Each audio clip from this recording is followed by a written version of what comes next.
ذی الحجہ کی 9 تاریخ سے لے کر 13 تاریخ تک ان 5 دنوں کو ایام تشریق کہتے ہیں۔ ان 5 دنوں میں یعنی ذی الحجہ کی 9 تاریخ کی فجر سے لے کر 13 تاریخ کی عصر تک تکبیر تشریق ہر فرض نماز کے بعد کہنا واجب ہے۔ یہ تکبیر تشریق چاہے امام ہو یا مقتدی ہو، مقیم ہو یا مسافر ہو، تنہا نماز پڑھنے والا ہو یا جماعت کے ساتھ نماز پڑھنے والا ہو، شہری ہو یا دیہاتی ہو، اور مرد ہو یا عورت ہو، سب کو تکبیر تشریق ہر فرض نماز کے بعد پڑھنا واجب ہے۔ ایسے ہی عید کی نماز کے بعد بھی اور جمعہ کی نماز کے بعد بھی تکبیر تشریق پڑھنا واجب ہے۔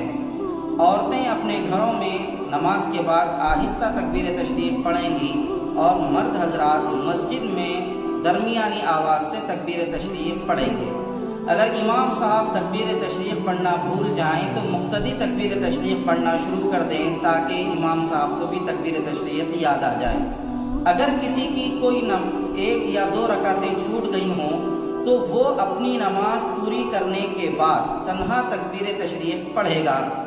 ایسے ہی اگر کوئی شخص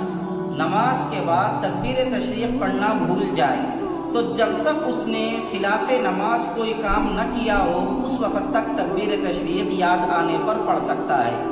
مثلا اگر کوئی آدمی نماز کے بعد مسجد ہی میں بیٹھا رہا،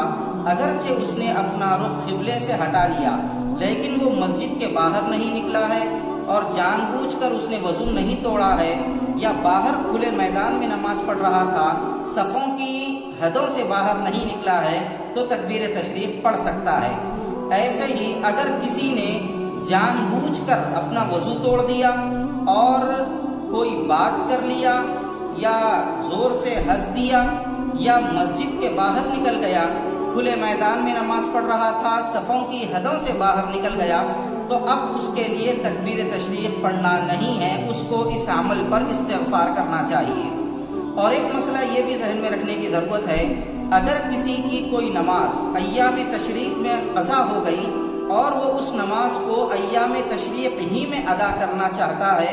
تو ایسی صورت میں وہ اس قضا نماز کے بعد تکبیر تشریق پڑھے گا۔ اگر کوئی شخص تکبیر ایام تشریق سے پہلے کی قضا نماز ایام تشریق میں پڑھ رہا ہے یا ایام تشریق کی قضا نماز کو ایام تشریق کے بعد پڑھ رہا ہے تو اب ایسی صورت میں تکبیر تشریق کہنے کی اس کو ضرورت نہیں ہے۔ تکبیر تشریق یہ ہے: اللہ اکبر لا الہ الا اللہ واللہ اکبر وللہ الحمد۔ اللہ تعالیٰ صحیح علم و عمل کی اپنے کرم سے توفیق عطا فرمائے۔